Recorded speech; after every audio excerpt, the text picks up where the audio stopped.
देवकुंड महाराष्ट्रातील सर्वात प्रसिद्ध धबधबा. पुणे जिल्ह्याच्या मुळशी तालुक्यातून थेट कोकणात पडणारा हा धबधबा.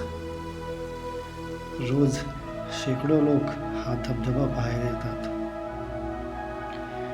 आज मी तुम्हाला देवकुंड धबधब्याची संपूर्ण माहिती देणार आहे. हा रोड ताम्हिणी घाटाकडे जातो. हा पाली गणपतीकडे जातो आणि येथून आपल्याला देवकुंडकडे जायचे आहे. भिरा पाटणूस हे देवकुंड ट्रेकचे पायथ्याचे ठिकाण. ताम्हिणी घाट उतरल्यानंतर पाली कोलाडकडे जाणाऱ्या रस्त्यावर विळे म्हणून गाव आहे. येथूनच भिरा पाटणूसकडे जाण्यासाठी रस्ता लागतो. विळे गावातून आत वळाल्यानंतर 5 किलोमीटर अंतरावर आपण पाटणूस गावात येऊन पोचलो आहे. येथे तुम्हाला प्रत्येकी 50 रुपये एंट्री फी द्यावी लागेल. पाटणूसमधून उजवीकडे भिरा गावासाठी वळावे.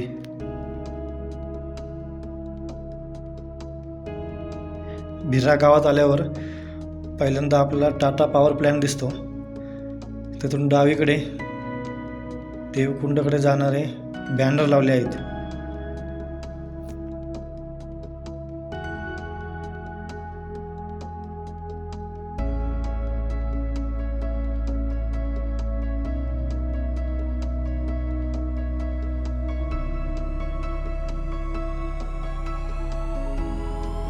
ही देवकुंडची पहिली पार्किंग आहे. समोरच दुसरी पार्किंग दिसत आहे.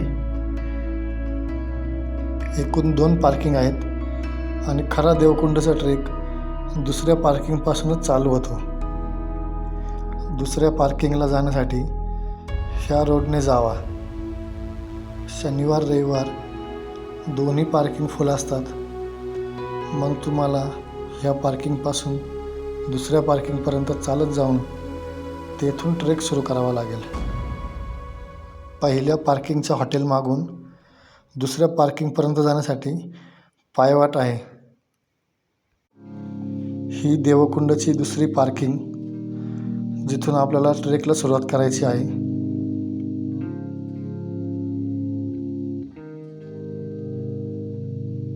हा जो बोर्ड लावलेला आहे येथूनच ट्रेकला सुरुवात करावी. आज मी तुम्हाला देवकुंडपर्यंत जाणारी संपूर्ण पायवाट दाखवणार आहे.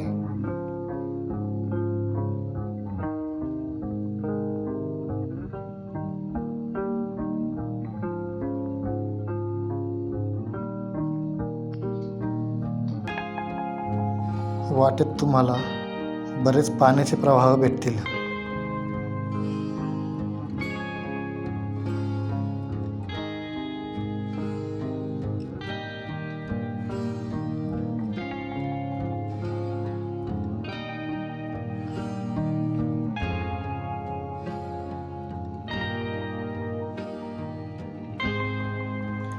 देवकुंडला जाणारी पायवाट ही भिरा डॅमच्या बाजूनेच असल्याने वाटेत तुम्हाला भिरा डॅमचे निसर्गरम्य दृश्य बघायला भेटेल.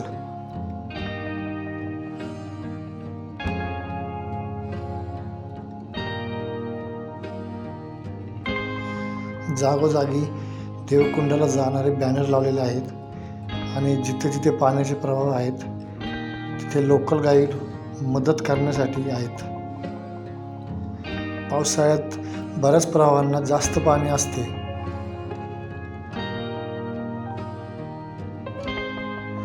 देवकुंडला जाणारी पायवाट ही सुरुवातीला 80 ते 85% सपाट जमिनीवर आहे. त्यामुळे जास्त दमछाक होत नाही. पण शेवटची जवळपास 15 ते 20% पायवाट ही चढायची असल्यामुळे तिथे मात्र दमछाक होते.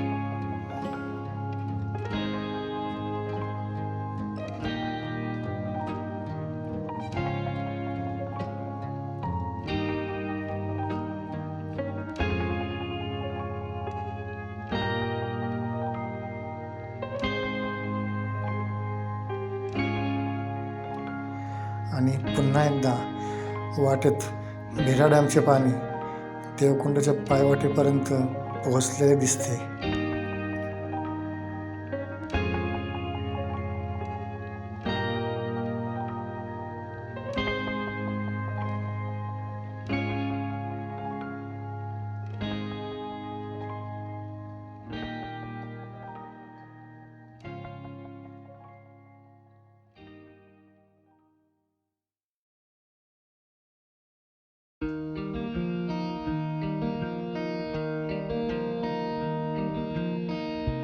हा पूर्ण ट्रेक 1.5 ते 2 तासाचा आहे.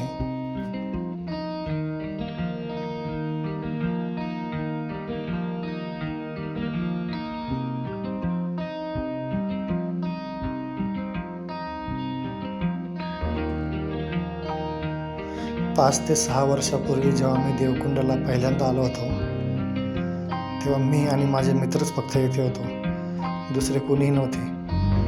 आणि आता शेकडो लोक इथे असतात. हा एक पाण्याचा मोठा प्रवाह, पण देवकुंडच्या लोकांनी दोरी लावली आहे, त्यामुळे जास्त काही अवघड नाही. जास्त पावसात हा प्रवाह पार करणे अवघडच असणार आहे.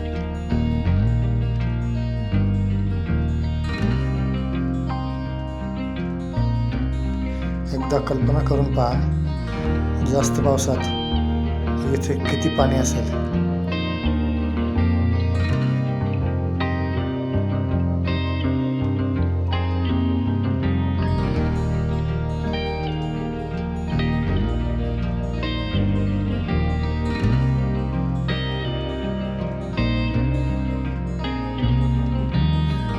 शनिवार रविवार प्रचंड गर्दी असते, त्यामुळे जर तुम्ही शनिवार रविवार येणार असाल तर सकाळी लवकर या.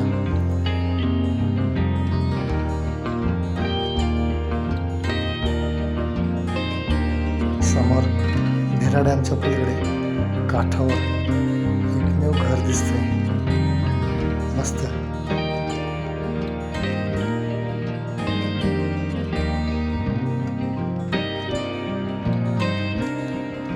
अजून एक पाण्याचा प्रवाह.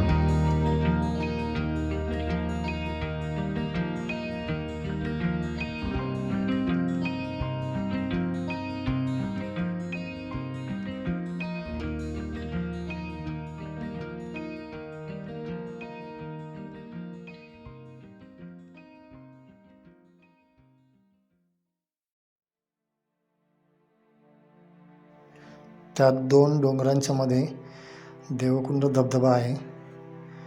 वाट ही लांबून फिरून जाते. वाटेत बऱ्याच ठिकाणी स्थानिकांची हॉटेल्स असल्यामुळे तिथे जेवणाची व्यवस्था होऊ शकते.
वाटेत उजव्या हाताला हे देवीचं मंदिर आहे.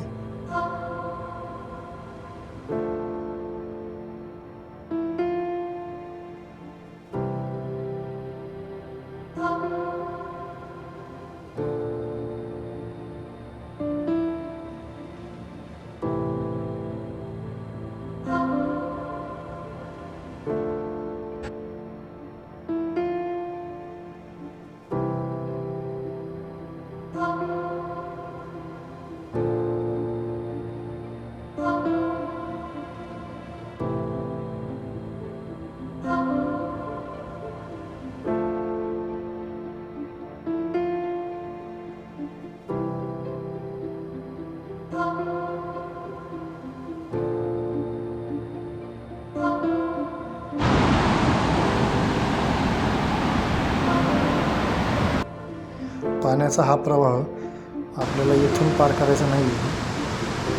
उजव्या बाजूनेच पुढे गेल्यावर एक लाकडी पूल आहे.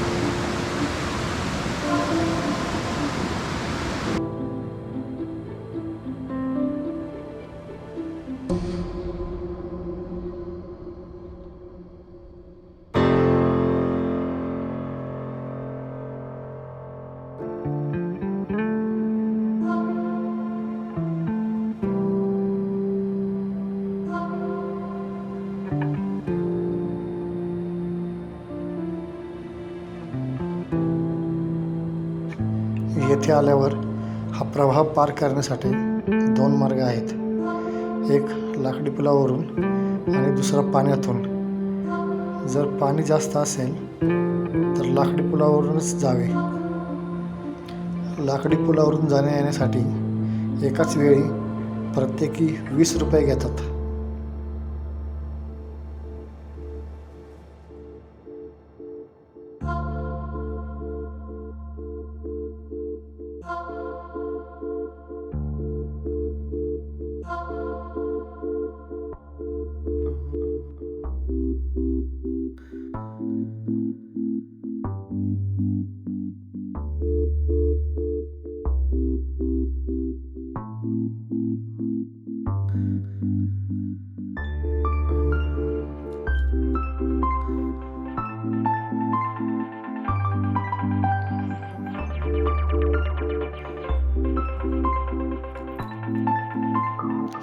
लाकडी पूल पार केल्यानंतर सपाटी संपून आता चढायला सुरुवात होते. हीच थोडीशी अवघड चढाई आहे.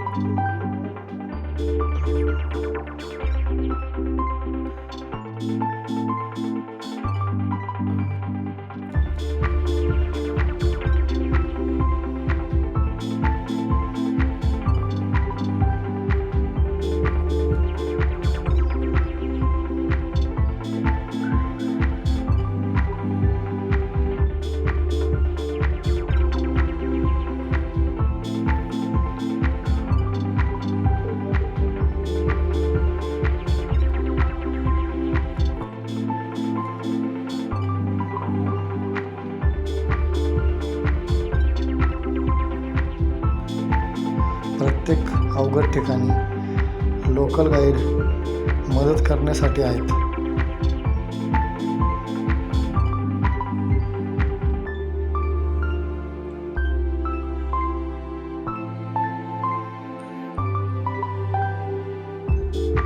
नऊ वाजता मी हा ट्रेक चालू केला होता. आता 10:15 वाजले आहेत. बराच वेळ सपाटीवर चालल्यानंतर अचानक खडी चढाई आल्यामुळे दमछाक व्हायला सुरुवात झाली आहे.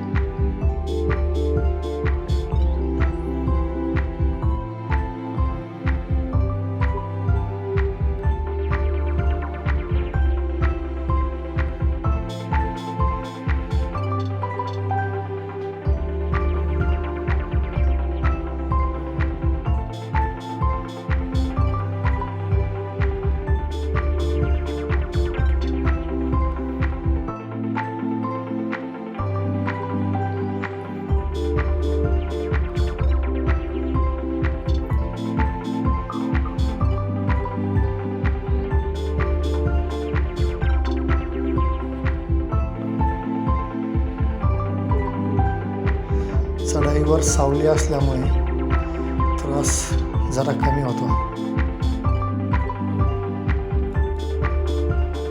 देवकुंडाला येताना नेहमी चौकशी करून या की देवकुंड चालू आहे की नाही. जास्त पावसात बराच वेळा येथे धारा 144 लागू असते.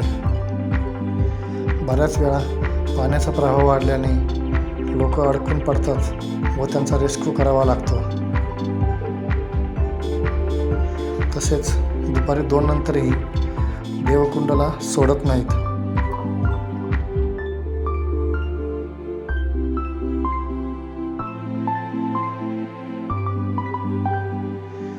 काही ठिकाणी घनदाट जंगल आहे.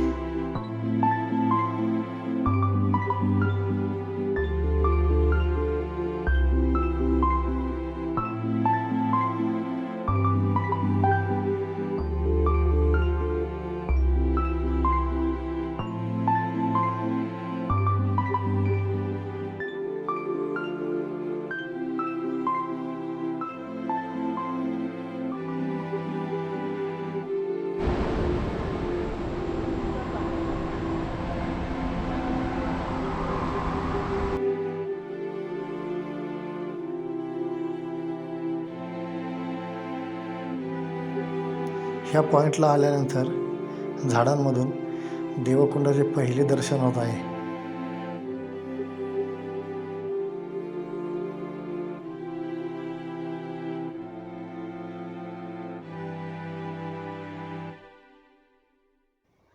तुम्हाला जर निवांत क्षणी देवकुंड धबधबा पाहायचा असेल तर सर्वात प्रथम तुम्ही येथे पोहोचले पाहिजे.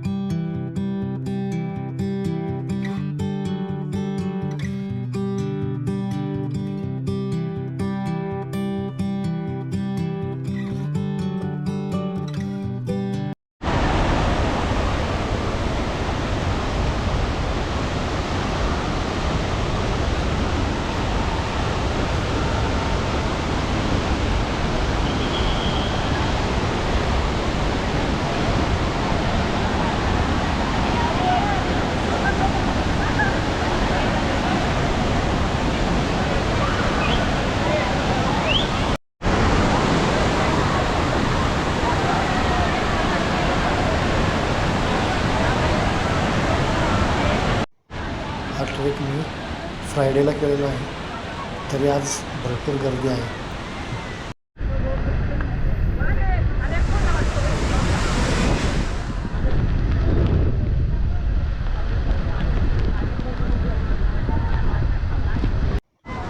देवकुंड धबधब्यात लावलेल्या पिवळ्या दोरीच्या पुढे जाण्याची कुणालाही अनुमती नाही. येथील पाणी खोल असल्यामुळे बरेच ॲक्सिडेंट होतात.